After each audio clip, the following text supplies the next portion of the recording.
ഒരു ചരിത്ര വിദ്യാർത്ഥി എന്ന നിലയിൽ വളരെ പ്രസക്തമാണ് എന്ന് ഒരു നിരീക്ഷണം ആദ്യം തന്നെ ഈ എക്സിബിഷനുമായി ബന്ധപ്പെട്ട് സൂചിപ്പിക്കട്ടെ.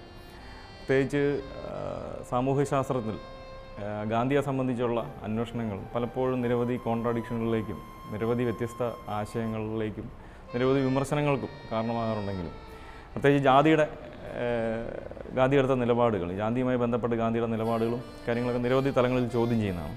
എന്നാൽ അതിൽ നിന്ന് വ്യത്യസ്തപ്പെട്ട ഒരു കാഴ്ചയാണ് നമ്മളിവിടെ ഇത്തരത്തിലുള്ളൊരു ചിത്രങ്ങളിലൂടെ നമുക്ക് കാണാൻ സാധിക്കും. വേറൊരു തരത്തിലുള്ളൊരു വായനയിലൂടെ മാത്രമേ നമുക്കത് സാധിക്കുകയുള്ളൂ. പ്രത്യേകിച്ച് ഗാന്ധിയുടെ പല തീരുമാനങ്ങളിലുള്ള മാറ്റങ്ങൾ, പ്രത്യേകിച്ച് സ്വാതന്ത്ര്യം നേടിയതിന് ശേഷമുള്ള 47-ന് ശേഷമുള്ള ഗാന്ധിയുടെ ജീവിതത്തിൻ്റെ പല ചിത്രങ്ങളാണ് കാണുന്നത്. അതിൻ്റെ ഇന്നത്തെ അവസ്ഥയും ആ കെട്ടിടങ്ങളെയും മറ്റു പല സാഹചര്യങ്ങളുമൊക്കെ ചിത്രീകരിക്കുന്ന ഒരു എക്സിബിഷനാണിത്.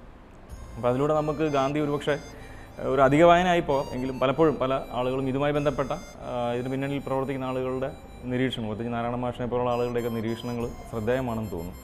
അപ്പോൾ ഗാന്ധി അദ്ദേഹത്തിൻ്റെ ജീവിതത്തിൽ പ്രത്യേകിച്ച് ഇന്ത്യൻ സ്വാതന്ത്ര്യ സമരവുമായി ബന്ധപ്പെട്ട പല ഇടങ്ങളിൽ നടത്തിയ പ്രവർത്തനങ്ങളും അദ്ദേഹം നിരവധി കാര്യങ്ങൾ എഴുതിയിട്ടുണ്ട്. അദ്ദേഹത്തിൻ്റെ എഴുത്തുകളുമൊക്കെ അദ്ദേഹം തന്നെ മാറ്റുകയും പുനർവായനയ്ക്ക് വിധേയമാക്കുകയൊക്കെ ചെയ്തിട്ടുള്ള കാഴ്ച നമ്മൾ കാണുന്നതാണ്.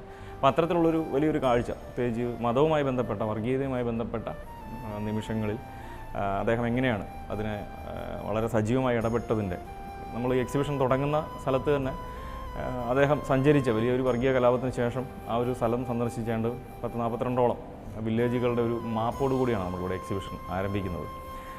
അത്തരത്തിൽ അദ്ദേഹത്തിൻ്റെ മറ്റൊരു മുഖം, മറ്റൊരു ഫേസ് നമുക്ക് വളരെ വ്യക്തമാക്കി തരുന്നതാണ്. ഗാന്ധി എന്ന് പറഞ്ഞ വ്യക്തി എങ്ങനെയാണ് മതവുമായി ബന്ധപ്പെട്ട പ്രത്യേകിച്ച് ഒരു ഹിന്ദു മുസ്ലിം വർഗീയ പ്രശ്നങ്ങളുടെ നടുവിൽ എന്ത് നിലപാടാണ് അദ്ദേഹം എടുത്തത് എന്നുള്ളതിൻ്റെ ഒരു കൃത്യമായ ഒരു ചിത്രം നമുക്കിത് നൽകുന്നുണ്ട്.